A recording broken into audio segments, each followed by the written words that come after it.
আসসালামু আলাইকুম রহমতুল্লাহ। আউযু বিল্লাহি মিনাশ শাইতানির রাজীম। বিসমিল্লাহির রহমানির রহিম। فأما الذين آمنوا وعملوا الصالحات فيدخلهم ربهم في رحمته ذلك هو الفوز المبين। অতঃপর যারা ঈমান আনে এবং ভালো কাজ করে তাদের রব তাদেরকে সে রহমতের মধ্যে প্রবেশ করাবেন এবং ইহাই হচ্ছে স্পষ্ট বিজয়। সূরা জাসিয়া 30 নম্বর আয়াত। আল্লাহ এখানে বলছেন যারা আল্লাহর প্রতি ঈমান আনে, তার রাসূলের প্রতি ঈমান আনে এবং আমল করে, আল্লাহ তাআলা তাদেরকে তার জান্নাতে প্রবেশ করাবেন। আর জান্নাতে প্রবেশ করায় হচ্ছে মহা সাফল্য। وَأَمَّا الَّذِينَ كَفَرُوا أَفَلَمْ تَكُنْ آيَاتِي تُتْلَى عَلَيْكُمْ فَاسْتَكْبَرْتُمْ وَكُنْتُمْ قَوْمًا مُجْرِمِينَ। অতঃপর যারা অবিশ্বাস করেছে তাদেরকে বলা হবে, তোমাদেরকে আল্লাহর আয়াতগুলো পাঠ করে শোনানো হয়নি, অতঃপর তোমরা অহংকার করেছিলে, তোমরা ছিলে অপরাধী সম্প্রদায়। 31 নম্বর আয়াত। আল্লাহ এখানে বলছেন অবিশ্বাসীদেরকে বলা হবে, তোমাদেরকে কোরআন পাঠ করে শোনানো হয়েছিল, তখন তোমরা অহংকার করেছিলে, মুমিনদেরকে তুচ্ছ মনে করেছিলে, তোমরা ছিলে অপরাধী সম্প্রদায়। وَإِذَا قِيلَ إِنَّ وَعْدَ اللَّهِ حَقٌّ وَصَدَقَ لا ريب فيها قلتم ما ندري ما الساعة إن نظن إلا ظنا وما نحن بمستيقنين। যখন বলা হয়েছিল আল্লাহর ওয়াদা সত্য এবং কিয়ামতে কোনো সন্দেহ নেই, তখন তোমরা বলেছিলে আমরা জানি না কিয়ামত কি, আমরা মনে করি উহা একটা ধারণা ছাড়া কিছু নয়, উহাতে আমরা বিশ্বাসী নই। অর্থাৎ কাফেরদেরকে বলা হয়েছিল আল্লাহর ওয়াদা সত্য, মানে কিয়ামত অবশ্যই অনুষ্ঠিত হবে। তখন তারা কিয়ামতকে অস্বীকার করেছিল, তারা বলেছিল কিয়ামত কি আমরা জানি না, আমরা মনে করি কিয়ামত একটা কল্পনা, তার কোনো বাস্তবতা নেই, উহা আমরা বিন্দুমাত্র বিশ্বাস করি না। 33 নম্বর আয়াত আল্লাহ বলছেন وَبَدَلَهُمْ سَيِّئَاتُ مَا عَمِلُوا وَحَاقَ بِهِم مَّا كَانُوا بِهِ يَسْتَهْزِئُونَ। তাদের কৃত খারাপ কাজগুলি প্রকাশিত হবে এবং যে বিষয় সম্পর্কে তারা উপহাস করত ওই বিষয়গুলি তাদেরকে পরিবেষ্টন করবে। অর্থাৎ তারা দুনিয়ায় যত খারাপ কাজ করেছে সেগুলি সব সেদিন প্রকাশিত হবে, তাদেরকে দেখিয়ে দেওয়া হবে। বরং তাদের পাপের বোঝাগুলো তাদের পিঠে ঘাড়ে করে তারা বহন করে নিয়ে আসবে এবং ওই আমলগুলির শাস্তিও তারা দেখতে পাবে। অর্থাৎ যেগুলোকে তারা উপহাস করলো সেদিন সেই অবিশ্বাস করা বিষয়গুলো তাদেরকে ঘিরে ফেলবে। 34 নম্বর আয়াতে আল্লাহ বলছেন আকিলা ইয়াউমা নানসাকুম কামা নাসিতুম লিকা ইয়াউমিকুম হাযা ওয়া মাওয়াকুমুন নার ওয়া মা লাকুম মিন নাসিরিন। এবং তাদেরকে বলা হবে আজ আমি তোমাদেরকে ভুলে গেলাম, যেভাবে তোমরা এই দিনের সাক্ষাতের কথা ভুলে গিয়েছিলে। তোমাদের বাসস্থান আগুন, তোমাদের জন্য কোনো সাহায্যকারী নেই। অর্থাৎ রব্বুল আলামিন বলছেন আল্লাহ তাআলা সেদিন বলবেন তোমাদেরকে আগুনের মধ্যে রেখে দিলাম, যেভাবে তোমরা এই দিনের সাক্ষাতের কথা ভুলে গিয়েছিলে এবং এ সাক্ষাতের কথা ভুলে যাওয়ার কারণে তোমরা ঈমান এবং আমলকে পরিত্যাগ করেছিলে, ওভাবে তোমাদেরকে আগুনের মধ্যে পরিত্যাগ করা হলো। আমরা একই ধরনের আয়াত এর আগে আলোচনা করেছি, যেখানে রব্বুল আলামিন যারা কোরআনের আয়াতকে ভুলে যায় সেদিন রব্বুল আলামিন বলবে তাদেরকে অন্ধ করে তোলা হবে। আমান আরাদা আন যিকরি ফাইন্না লাহু মাঈশাতান দানকাও ওয়া নাহশুরুহু ইয়াওমাল কিয়ামাতি আমা। যারা আমার জিকিরকে ভুলে যায়, আমার আয়াতকে ভুলে যায়, তাদেরকে সেদিন অন্ধ করে তোলা হবে। তখন তারা বলবে যে আমরাকে কেন অন্ধ করে তুললে, আমরা তো চক্ষুষ্মান ছিলাম। তখন রব্বুল আলামিন ওই কথাটাই বলবেন যে আমান আরদান জিকরি ফাইন্না লাহু মাঈশাতান দানকা। প্রথমে তাদেরকে বলা হচ্ছে তাদের জীবনকে সংকীর্ণ করে দেওয়া হবে। আর নাহশুরুহু ইয়াওমাল কিয়ামাতি আমা, আর কিয়ামতের মাঠে অন্ধ করে তুলবে।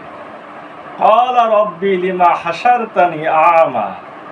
সেদিন তখন তারা বলবে যে আমাদেরকে কেন অন্ধ করে তুললে, কারণ আমরা তো দুনিয়ায় চক্ষুষ্মান ছিলাম। তখন রব্বুল আলামিন ওই কথাটাই বলবেন, তোমরা যেভাবে আমার আয়াতগুলোকে ভুলে গিয়েছিলে, আজ আমি সেভাবে তোমাদেরকে ভুলে গেলাম। অর্থাৎ আল্লাহর আয়াতকে, আল্লাহর নিদর্শনকে, আল্লাহর হেদায়েতকে, আল্লাহর নিদর্শনাবলীকে যারা অস্বীকার করবে, বরঞ্চ তারাই তো তারাই কাফের, তারাই অস্বীকারী, তাদের জন্য আছে জাহান্নামের কঠিন শাস্তি। এখানে কিয়ামতকে অস্বীকার যারা করেছিল, সেদিন সে কিয়ামত তাদেরকে চতুর্দিক থেকে ঘিরে ফেলবে। রব্বুল আলামিন তাদেরকে উদ্দেশ্য করে বলবে, আজ আমি তোমাদেরকে ভুলে গেলাম। অর্থাৎ তাদেরকে আগুনে ফেলে দিয়ে বলবে, আজ আমি তোমাদের ভুলে গেলাম। 35 নম্বর আয়াত আল্লাহ বলছেন, যালিকুম বিআন্নাকুম ইত্তাখাযতুম আয়াতিল্লাহি হুজুওয়া ওয়া গররাতকুমুল হায়াতুদ দুনিয়া। তোমাদের এই শাস্তির কারণ, নিশ্চয়ই তোমরা আল্লাহর আয়াতগুলোকে অপহাস করেছিলে। ফালইয়াউমা লা ইউখরাজুনা মিনহা ওয়া লা হুম ইস্তাতাবুন। তোমরা আল্লাহর আয়াতগুলোকে অপহাস করেছিলে, দুনিয়ার জীবন তোমাদেরকে প্রতারিত করেছিল। আজ তোমাদেরকে ওখান থেকে আর বের করা হবে না এবং আল্লাহকে সন্তুষ্ট করার কোনো সুযোগ দেওয়া হবে না। এখানে সরাসরি আল্লাহর আয়াতগুলোকে নিয়ে তারা যে ঠাট্টা তামাশা করেছিল, সেই কথাটা এখানে বলছে। আল্লাহর আয়াতকে নিয়ে ঠাট্টা তামাশা করলেই তো কিয়ামত অস্বীকার করা হয়, আখিরাত অস্বীকার করা হয়, গায়েবকে অস্বীকার করা হয়, আল্লাহ রসুলের বিধানকে অস্বীকার করা হয়। রব্বুল আলামিন বলছেন, তোমরা কোরআনের সাথে উপহাস করেছিলে এবং তোমরা ভেবেছিলে দুনিয়ার জীবনই তোমাদের সব কিছু। এজন্য বলা হচ্ছে যে তোমরাকে দুনিয়ার জীবন প্রতারিত করেছিল। অর্থাৎ দুনিয়ার জীবনটাকেই সর্বশেষ ঠিকানা তোমরা মনে করেছিলে। তোমরা মনে করেছিলে যে পরকাল বলতে কিছুই নাই, তোমরা এখন অনন্তকালের জন্য এজন্য জাহান্নামে থাকবে, ওখান থেকে বের হওয়ার আর কোনো সুযোগ নেই এবং আল্লাহর কাছে তোমাদের ক্ষমা প্রার্থনা, তওবা কিছুই কবুল হবে না। কোনো ক্রমেই তোমরা আল্লাহকে সন্তুষ্ট করতে পারবে না। কিয়ামতের মাঠে বিচারের আদালতের হিসাবের পরে চূড়ান্ত শাস্তি নির্ধারিত হয়ে গেলে সেখান থেকে আর বের হওয়ার কোনো সুযোগ নেই। 36 নম্বর আয়াত আল্লাহ বলছেন, ফালিল্লাহিল হামদু রাব্বিস সামাওয়াতি ওয়া রাব্বিল আরদি রাব্বিল আলামিন। অতএব সমস্ত প্রশংসা আল্লাহ, যিনি আকাশমণ্ডলীর রব, পৃথিবীর রব, সমস্ত সৃষ্টিকুলের রব। আল্লাহ ছাড়া সব কিছু আলাম। আল্লাহ ছাড়া সব কিছু আলাম, মানে আলামিন বহু বচন, আলাম হলো এক বচন। অত্র আয়াতে বহু বচন ব্যবহার করা হয়েছে কারণ সৃষ্টি বহুবিধ। আকাশ মণ্ডলী, অনেক আকাশ, অনেক পৃথিবী, সমস্ত সৃষ্টিকুল, সমস্ত কিছু রব যিনি, তিনি আল্লাহর প্রশংসা শুধু তার। আমরা এই আয়াতটা সংক্ষেপে সূরা ফাতিহার প্রথম আয়াতে পড়ি, আলহামদুলিল্লাহি রাব্বিল আলামিন। একমাত্র প্রশংসা, কেবলমাত্র প্রশংসা, শুধুমাত্র প্রশংসা মহান রব্বুল আলামিনের জন্য, যিনি জগৎ সমূহের রব। সে আল্লাহর প্রশংসা যিনি জগৎ সমূহের রব। কতগুলো আলম, কতগুলো জগৎ আমরা জানি, আলামিন বহু বচন। সর্বশেষ আয়াত, ওয়ালাহুল কিবরি ইয়াউ ফিস সামাওয়াতি ওয়াল আরদ ওহুয়াল আজিজুল হাকীম। আকাশমণ্ডলীয় পৃথিবীর মধ্যে গৌরব ও বড়াই একমাত্র আল্লাহ, তিনি পরাক্রমশালী প্রজ্ঞাময়। রব্বুল আলামিনের জন্যই সমস্ত অহংকার আল্লাহর চাদর। আবু হুরায়রা রাদিয়াল্লাহু বর্ণনা করেন, রাসূল সাল্লাল্লাহু আলাইহি ওয়াসাল্লাম বলেছেন, আল্লাহ তাআলা বলেন, অহংকার আমার চাদর, বড়াই আমার পাজামা। এ দুটোর একটাকে যদি কেউ টান দেয় তবে আমি তাকে আগুনে প্রবেশ করাবো। রব্বুল আলামিন সেদিন সমস্ত আসমানকে ডান হাতে জড়াবেন আর সমস্ত জমিনকে বাম হাতে ভাঁজ করে নেবেন, নিয়ে সেদিন এই কথাটাই বলবেন যে দুনিয়ার বাদশার কোথায়, আজ রাজত্ব শুধুই আমার। আল ওয়াহিদুল কাহার, একমাত্র রাজত্ব শুধু তার। রব্বুল আলামিন আজকে আমাদের স্মরণ করাচ্ছেন, শুধু আমি অহংকার করতে পারি, বড়ত্ব শুধু আমারই, কারণ আমি সব কিছু সৃষ্টি করেছি। অতএব অহংকার আল্লাহরই সাজে, কাউরই সাজে না। অতএব আমাদের এই অহংকার থেকে অবশ্যই নিজেদেরকে হেফাজত করতে হবে। আসুন আজকে আমরা গোটা সূরাটা শেষ করলাম। এই সূরার শিক্ষণীয় বিষয় মূলত তিনটা। এক, অহংকারীকে কোরআনের জ্ঞান থেকে দূরে রাখা হবে। দুই, অহংকার করার অর্থ হচ্ছে আল্লাহর পোশাককে টেনে ধরা বা পোশাক ধরে টান দেওয়া।